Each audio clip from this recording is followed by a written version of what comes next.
అందరికీ నమస్తే. జై తెలంగాణ. అలాగే ముఖ్యంగా పసుపు రైతులను మోసం చేసిన అధర్మపురి అరవింద్కు, అలాగే పసుపు రైతులకు నమస్తే. పసుపు బోర్డు నేను తెస్తా, ఈరోజు తెస్తా, రేపు తెస్తా, 6 నెలలకు తెస్తా, 5 రోజులకు తెస్తా, ఎన్నికలు అయిపోయినాక 5 రోజులకు తెస్తా అన్న అబద్ధపు అరవింద్ నిన్న తేలిపోయింది. నిన్న మీ కేంద్ర సహాయ మంత్రి, వ్యవసాయ శాఖ మంత్రి నితిన్ తోమర్ గారు తెలంగాణకు పసుపు బోర్డు ఇచ్చే ప్రసక్తే లేదని లిఖితపూర్వకంగా తెలియజేశారు. మరి నువ్వు ఇచ్చిన బాండ్ పేపర్ హామీ ఏది? అబద్ధపు పునాదులతో నిర్మించుకున్న నీ ఎంపీ స్థానానికి నువ్వు ఎంపీ పదవికి రాజీనామా చేసి నువ్వు చెప్పిన విధంగానే బాండ్ పేపర్లో పేర్కొన్న విధంగానే ఎంపీ పదవికి రాజీనామా చేసి ప్రజలతో కలిసి ఉద్యమం చేస్తా అన్నావు. నువ్వు తెలియదా నీకు? అది బాండ్ పేపర్లో ఏమని రాస్తున్నది? నిజామాబాద్ ఎంపీ బీజేపీ అభ్యర్థి ధర్మపురి అరవింద్ అనే నేను పసుపు బోర్డు, పసుపు ఎర్ర జొన్నలకి మద్దతు ధర పసుపు బోర్డు కానీ తేని ఎడల రైతు ఉద్యమంలో నా పదవికి రాజీనామా చేసి రైతు ఉద్యమంలో పాల్గొని పసుపు బోర్డు సాధనకై కృషి చేస్తా అని రాసినావు. మతి లేదా? గుర్తుకు లేదా? మన TV9 డిబేట్లు అంటున్నావు, ఏమంటున్నావు? ఆయన అడిగితే పసుపు బోర్డు సాధించిన అరవింద్ ధర్మపురి అని చెప్పొచ్చు అంటే నేను సాధించలేను, ఇంకా చేస్తా కదా. ఒకసారేమో 6 నెలలు అంటావు, ఒకసారేమో సంవత్సరం అంటావు, రేపు 2020 జనవరి అంటావు, సంక్రాంతి అంటావు, టైల్స్ అంటావు, క్లస్టర్ అంటావు. నీ నోరా అది మోరా అని నేను అడుగుతున్నా. నోట్లోకి వెళ్ళి చెప్పింది చేయాలి. లేదు మరి బాండ్ పేపర్ రాపించినావు, మన జాగాకాడ రిజిస్ట్రేషన్ చేసుకున్నట్టు బాండ్ పేపర్ రాపించినావు. బాండ్ పేపర్ ప్రకారం మనం చేయాలి కదా. బాండ్ పేపర్ ఏం పేర్కొన్నావు అది చేయాలి కదా. ఎన్ని రోజులు అంటే తెస్తాం అనుకున్నాం, ఇంకా ఎన్ని సంవత్సరాలు ఆగినాం? 2-3 సంవత్సరాలు ఆగిరు, ఇంకా తెస్తాడేమో అనుకున్నాం. ప్రేమ ఉన్నది అనుకున్నాం రైతుల మీద. ఇంత కక్షపూరిత ఉన్నదని నీకు తెలియదు. నువ్వు గెలిచిందే ఓన్లీ పసుపు బోర్డు అనే ట్యాగ్ లైన్ తోటి గెలిచినావు. నువ్వు ఎన్నికల్లో గెలవడానికి కారణం పసుపు రైతులు, పసుపు బోర్డు మాత్రమే. నిజామాబాద్ ప్రజలు నిన్ను నమ్మిరు పసుపు బోర్డు తెస్తామని. దొంగ అరవింద్ అని తెలియదు వాళ్ళకు. ఇప్పుడు తెలిసింది కదా. రాజీనామా చేసి ప్రజల ఉద్యమంలో పాల్గొను. ఇంకేమంటున్నావు? మన రైతుల ప్రెస్ మీట్ పెట్టినప్పుడు నేను 3 టర్ములు మీ దగ్గరికి వచ్చే అవకాశం ఉన్నది, నేను ఎందుకు జాక్కుంటా, 3 టర్ములు రావాలి అంటున్నావు. గిసొంటి మోసపూరిత హామీలు చేసినోని మళ్ళీ గెలిపిస్తారా ప్రజలు? పసుపు రైతులారా ఆలోచించాలి మీరు. తెలంగాణ రాష్ట్రంలో ఉన్న ప్రతి ఒక్కరు ఆలోచించాలి. ఈరోజు నిజామాబాద్ రైతులకు వచ్చింది గతి, అదే గతి మనకు కూడా రావచ్చు. మనకు కూడా మోసపూరిత హామీలు చెప్పచ్చు. మనం నమ్మితే మనం మోసం పోతాం తప్ప చెప్పినోడు మోసపోడు. ఇలా ఫ్లైట్లో 2 పోతురు, అయ్యా కొడుకు. నా అయ్యా అని చెప్పుకోలేని దౌర్భాగ్య స్థితిలో నువ్వు ఉన్నావు. నా సహచర పార్లమెంట్ మిత్రుడు అన్నట్టవా? అదేనా? ముస్లింలకు అన్యాయం చేసి చంపేస్తాను, ఆయన హిందువులకు అన్యాయం చెప్పేస్తాను. నువ్వు ఇద్దరు కలిసి అయితే పోతురు ఫ్లైట్లో మాస్కులు పెట్టుకొని మంచిగా. దాన్ని సెల్ఫీ పెడుతుంది నువ్వు తీసి కానీ. ఇంకేమనంటే బుడ్డర్ కానీ లెక్క ఎగురుతావు. నేను అది చేస్తా, ఇది చేస్తా, అట్లా ఇట్లా. గిదేనా నువ్వు చేసేది? గిదేనా నీది? ఏం చేస్తా అన్నావు నువ్వు? పసుబోర్డు క్లస్టర్ అంటావు, రీజనల్ ఆఫీస్ అంటివి. రీజనల్ ఆఫీస్ అన్నావు. మళ్ళీ మొన్న ఏమైంది? రైతులకు పెద్ద పేపర్ అయిపోయింది. రైతులకు 14,000 వస్తున్నాయి పసుబోర్డు కానీ. ఒక్కరికి ఇద్దరికి అత్తే అయిపోదు పసుబోర్డు. పసుపుకు 14,000. అడికి పోయి చూడు రైతుల దగ్గర. రైతులు మొన్న ప్రెస్ మీట్ ఇచ్చారు చూడపోయినావు. 6,000 వచ్చిందట, 7,000 వచ్చిందట. నువ్వు దర్జాగా బాల్కనీలో కూర్చొని చెప్పబడుతుంది 18,000 వస్తున్నాయి, 16,000 వస్తున్నాయి, ఎగుమతి చేసిన, అట్లే చేసిన, ఇట్లే చేసిన. ఇదేనా? అగౌరవంగా మాట్లాడుతూ ఏమన్నా మాట్లాడమంటే అగౌరవంగా. స్త్రీలను చూసి లేడు, తండ్రిని చూసి లేరు. నువ్వా దొంగ హామీతో గెలిచిన నువ్వు ఆ టీఆర్ఎస్ పార్టీని విమర్శించేది, టీఆర్ఎస్ పార్టీ నాయకులను విమర్శించేది? మేము అట్లా చేసినా మేము చూపి నేను దమ్ముంటే. ఫేక్ డిగ్రీ సంపాదించింది నువ్వు కాదా? అవునా కాదా? ఫేక్ డిగ్రీ తోటి పసుపు బోర్డు తోటి గెలిచిన, అబద్ధపు పునాదులతో గెలిచిన నువ్వు ఈరోజు మమ్మల్ని విమర్శిస్తున్నావు. ఒక చెయ్యి ఇట్లా చూపెడితే 4 ఏళ్ళు ఇటు చూపెట్టుకుంటాయి. నువ్వు చూసుకో ఫస్ట్ చక్కగా. అయినా చూపెట్టి మేము తప్పేం చేసినాం? అగౌరవంగా మాట్లాడు మాకు రాదు అంటే నువ్వు మాట్లాడితే నీకు రివర్స్ ఇయ్యరాదు అనుకుంటున్నావు? మాకు ఇయ్యరాక కాదు, మాకు బూతులు రాక కాదు, మాట్లాడలేము. మనుషులం కదా, మానవత్వం ఉంటుంది కదా, మానవత్వం మనుషులం పెద్దవారిని గౌరవించి మాట్లాడలేము. ఈరోజు ఇట్లా ఎందుకు మాట్లాడుతున్నా అంటే పసుపు రైతులను కన్నీరు తుడుస్తాన్న నువ్వు కంట్లో పొడుస్తున్నావు. అది గమనించుకో. పొట్ట కొడుతున్నావు.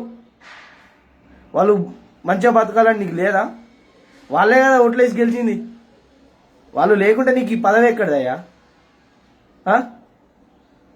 గెలిచి మళ్ళీ ఇప్పుడు కళ్ళబొల్లి మాటలు చెప్పుకుంటా మొన్న కూడా అంటే రాష్ట్ర ప్రభుత్వం లేఖ రాస్తలేదని. పసుపు రైతులారా, తెలంగాణ రాష్ట్ర ప్రజలారా గమనించండి. రాష్ట్ర ప్రభుత్వం మీద నింద మోపింది నువ్వు కాదా? బాండ్ పేపర్ రాత్తొస్తుంది, అదేంది మన పేపర్ రాత్తొస్తుంది అన్నాడు.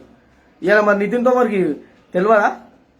అడగనుంటే నితిన్ తోమర్ మరి గట్ల ఎందుకు చేస్తున్నావునా? నేను గెలిచిందే అట్లా కదా. ఎట్లా మరి మా ప్రజలకు గంత సోయి లేదు, నీకు అంత బుద్ధి లేదు. బండి సంజయ్ గారు వెంటనే దీని మీద రాష్ట్ర అధ్యక్షునిగా స్పందించాలి. నువ్వు నీ పార్టీలో ఉన్నాయనే స్పందించాలి. దుబ్బాకలో ఒక సంఘటన అయింది. ఒక పలానా వ్యక్తి నిజాలు మాట్లాడినందుకు భారతీయ జనతా పార్టీ నుంచి తీసేసిరు, సస్పెండ్ చేసిరు. మరి ప్రజలకు ఒక వ్యక్తి గురించే ఇంకో వ్యక్తి మాట్లాడితే సస్పెండ్ చేసినప్పుడు ప్రజలందరి గురించి దొంగ హామీలు చెప్పి ప్రజలందరినీ మోసం చేసిన అబద్ధపరం నువ్వెందుకు సస్పెండ్ చేయవు? నువ్వెందుకు రాజీనామా చేపియవు? రాష్ట్ర అధ్యక్షునిగా నీకు హక్కు లేదా? నోరు ఎందుకు మూసుకుపోతుంది? వెంటనే దీనిపైన స్పందించాలి. భారతీయ జనతా పార్టీ స్పందించి అరవింద్ ధర్మపురిని రాజీనామా చేపియాలి, లేకపోతే మీరే సస్పెండ్ చేయాలి. అవునా కాదా ప్రజలారా? అంతేనా కాదా? ఎందుకు ఈ అబద్ధపు హామీలు ఎప్పుడెందుకు? గెలిచేందుకు? అవు నీకు శాతం అవుతుంది. బాండ్ పేపర్ రాయిపోయిపోయినావు. నాకు శాతం అవుతుంది, నేను పొడుస్తా, నేను చేస్తా, అది చేస్తా అని బాండ్ పేపర్ రాసినావా లేదా? నీ చేతులతోటే రాసి ప్రజలకు ఇచ్చినావు. ప్రజలు అరే మనోడు చేస్తాడు కావచ్చు అని ఒక అవకాశం ఇచ్చారు. ఏది అవకాశాన్ని నువ్వు నిలబెట్టుకున్నావా? గిదేనా తెలంగాణ రాష్ట్ర ప్రభుత్వంలో? గిదేనా నువ్వు చేసింది? ఏం చేసినావు నువ్వు నిజామాబాద్కు? భారతీయ జనతా పార్టీ నుంచి నిజామాబాద్కి ఏం చేసినావు నువ్వు? ఒక మాట్లాడు, ప్రెస్ మీట్లు పెట్టుడు తప్ప అనా పైసా ఏం చేసినావు? అట్లే హిందువులు లేరా? పసుపు రైతులలో హిందువు లేరా? హిందూ పార్టీ నేను హిందువును, హిందూ పార్టీ అట్లా ఇట్లా అని చెప్పుకునే భారతీయ జనతా పార్టీ మరి 80% ఉన్న హిందువులకు తెలంగాణ రాష్ట్రంలో అన్యాయం చేయలేదా? ఆత్మవిమర్శనం చేసుకోరి. హిందువుల గురించి పోట్లాడుతా అన్నావు, మరి హిందువులు కాదా వాళ్ళు? పసుపు రైతులు హిందువులు కాదా? హిందువుల జోలికి వస్తే ఏదైనా చేస్తా అన్న నువ్వు అదే హిందూ రైతులను పొట్టగొడుతున్నావు. అవునా కాదా? ముంగట మాట్లాడుతున్నావు, వెనుకకెళ్ళి వేస్తున్నావు. పద్ధతి ఇదేనా పద్ధతి? ఇదేనా సంస్కారం? ఇదేనా హిందూ ధర్మ సంస్కారం? ఇదే నేర్పిండా నీకు? హిందూ ధర్మం ఇదే నేర్పిందా? ఇప్పటికి కూడా ఓపిక పట్టిన పసుబోర్డు వస్తుంది కావచ్చు అని నేను ఇప్పుడు కాదు, పోయినసారి కూడా చెప్పిన. అప్పుడు కల్వకుంట్ల కవిత గారు ఎంత ప్రయత్నించినా రాలేదు. అయితే టీఆర్ఎస్ పార్టీకి పేరు వస్తుందని ఇయ్యలేరేమో భారతీయ జనతా పార్టీ అనుకుంటే అసలు తెలంగాణ రాష్ట్ర ప్రభుత్వంలో ఉన్న రైతుల మీద చిత్తశుద్ధి లేదు భారతీయ జనతా పార్టీకి. అది అసలు విషయం. అవునా కాదా? ప్రధానమంత్రికి ఎప్పుడైనా లెటర్ ఇచ్చినావు నువ్వు నాకు కావాలని?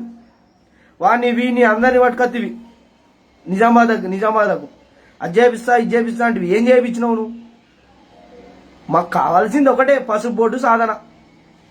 అంతేనా కాదా? నువ్వు అదే అయిపోతుంది, నీకు అంతకుమించి మాకెందుకయా? ఎందుకు నువ్వు?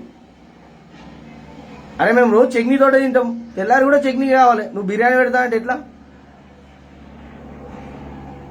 అంతకుమించి తెచ్చిన, బిర్యానీ తెచ్చిన, ఫోన్లు తెచ్చిన, నోకియా, ఐఫోను, ఇంకేంటి అంబాసిడరు, కారు, టొయోటో, గివా. ఏందా మాటలేడెడుతున్నావు అసలు?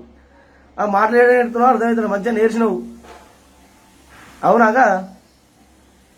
బడా జూటా పార్టీ భారతీయ జనతా పార్టీ అని తేలిందా లేదా? ఇది ఒక్క మాటల నువ్వే అర్థం చేసుకో. అరవింద్ ధర్మపురి గారు, బండి సంజయ్ గారు, భారతీయ జనతా పార్టీలో ఉన్న నాయకులు, కార్యకర్తలు ఈ ఒక్క విషయం ఆలోచించుకోరి. నేను ఏమంటలేను. ఒక్కటి, బాండ్ పేపర్ రాసి ఇస్తా అన్నావు, ఇచ్చినావా లేదా? బాండ్ పేపర్లో ఉన్నది రైతులకు కలిగిందా లేదా? లేకపోతే బడా జూటా పార్టీ అవునా కాదా? అరవింద్ ధర్మపురి గారు ఆత్మవిమర్శన చేసుకోరి. బండి సంజయ్ గారు ఒక రాష్ట్ర అధ్యక్ష పదవిలో ఉన్నావు, దీనిపై వెంటనే స్పందించు. రైతులకు అన్యాయం జరుగుతుందా, మరి నీవోని నువ్వేం చేస్తావో ఒకసారి ఆలోచించుకోరు. ఒకటే చెప్తున్నా అన్న, ఇటువంటి అబద్ధపు చెప్పి ప్రజల మనోభావాలతో ఆడుకొని అబద్ధపు పునాదులతో ఇల్లు నిర్మించుకొని ఇంట్లో ఉండకూర్రి. ఎన్నటికైనా ఇల్లును కూలగొడతాం, నిర్మించింది మేమే, కూలగొట్టేది మేమే, అది అర్థం చేసుకో. నిన్ను నమ్మి నిర్మించినందుకు నువ్వు మంచి గుణపాఠం చెప్పినావు, పంగనామాలు పెడుతున్నావు. ఒక్కటి హెచ్చరించుడు ఏంటంటే, ఇప్పుడు చేసినావు, దీనికి ఏదో ఒకటి ప్రతిఫలం చేయాలి. నీ రాజీనామాన ప్రజలతో కలిసి రా. మన ఎప్పటికీ నిజామాబాద్ ప్రజలు, నిజామాబాద్ నియోజకవర్గం, నిజామాబాద్ ఎంపీ స్థానంలో ఉన్న ప్రజలందరూ నాతోటే ఉన్నారంటున్నావు గర్వంగా. అవు, నువ్వు మంచి పని చేస్తున్నావు, నీతోటే ఉన్నారనుకుంటే రాజీనామా అయ్యాయి, మళ్ళీ నువ్వే గెలుతావు కదా.